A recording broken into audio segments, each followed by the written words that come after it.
Hi all, let's talk food. So I am not a nutritionist. I had some subscribers basically ask me what advice I would give as far as food goes, and there's not really advice. But I am a big believer in listening to your body, and that's with everything. That's with exercise, that's with food, across the board.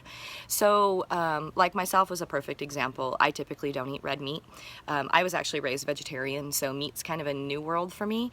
My body digests white meat just fine, as well as, you know, chicken and shellfish and fish and everything like that. My body seems to basically have no problem with. The moment that basically red meat touches my system, my body tells me that it shouldn't be there. So I listen to it. So it's not a philosophical thing or anything like that. You have to basically figure out what works best for you. I'm not going to tell you to eat it or not eat it, but if your body tells you not to, then I want you to listen to it. And that goes for fitness too. So anything that your body tells you that's not, you know, doesn't feel good, don't do it. It's just simple. So food-wise, I know the big thing that's come out lately is clean eating and everything like that. I actually don't really like that term because most of the time we can't eat clean these days. With industrial food supply, it's just damn near impossible. So I actually like the phrase to eat dirty. And what that means is basically stay as close to the source as possible. The soil in which something is grown should be as close to you as possible, because that way it has all of the local things that help your body and your immune system, your allergies, everything like that. Because it's all around you in the local soil. And to truly eat what's in season. You know, in December, don't buy strawberries. It's just that simple.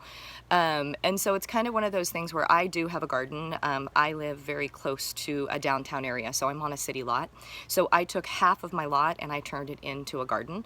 And I cultivate what my family and I basically eat the most of. So I have lettuces, I have cucumbers, I have zucchini, I have a variety of tomatoes, artichokes, I'm looking at it right now, lettuces, I have garlic, onions, basil, spinach.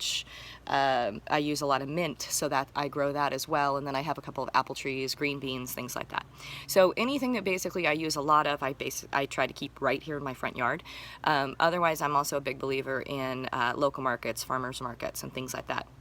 So like this morning I got up, tended to my garden, basically pulled what needed to be pulled, and then basically I went to the local farmer's market to get the rest of what I needed for my day today. I don't really meal prep. I mean, I'll call it that because I guess I am prepping, but meal prep lately has been coming to, you know, portioning things out, having different, you know, containers, and this is what I eat for breakfast, this blah, blah, blah, blah, blah, you know, and I don't do that.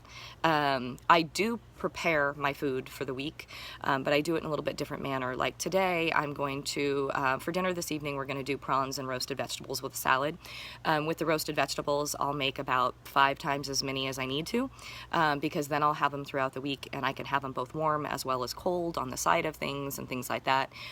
With the prawns, basically at the same time I make the prawns, I'll make extra fish and I'll make extra chicken so that I can just kind of grab and go. I don't portion it out. I don't do anything like that. Fresh fruit, pretty much what I do is I get everything washed when I come home from the grower's market. I wash everything, I prepare anything that needs to be cut up, like melons or anything like that, and I also have those ready to go. So it is a grab and go type of meal prep, and I hope that that makes sense to you guys. So you're never going to see me weigh anything out. You're never going to see me portion anything out. You are also going to see me exactly as I am on my weekends. No makeup, hat on, playing in the garden, pretty, you know, sweaty and dirty most of the time. And that's just reality. So I hope you guys don't mind. I'm not going to be all dolled up for you. But I think that the main basis of food that people forget is that you need to eat. Most women undereat. So you need to have food ready, healthy food that you can grab and you can fuel your body with. I recommend eating every couple hours, just small meals, but make them nutritionally dense. So a big rainbow of colors. I want you to eat everything. You know, yellow squash, you know, the red tomatoes, the gold ones. There's even purple ones. Purple potatoes are even kind of fun and cool. You know, beets. I don't like beets at all, but I juice them. So sometimes you have to ingest things that basically you don't love, but you have to figure out a way to eat them because the nutrients in them are necessary. So eat a variety of colors and flavors. Stay away from anything processed. Get as close as possible to nature, and your body will take care of the rest. Swear. So first food post, I'll do recipes and everything like that a little bit later. Hope it helps you guys.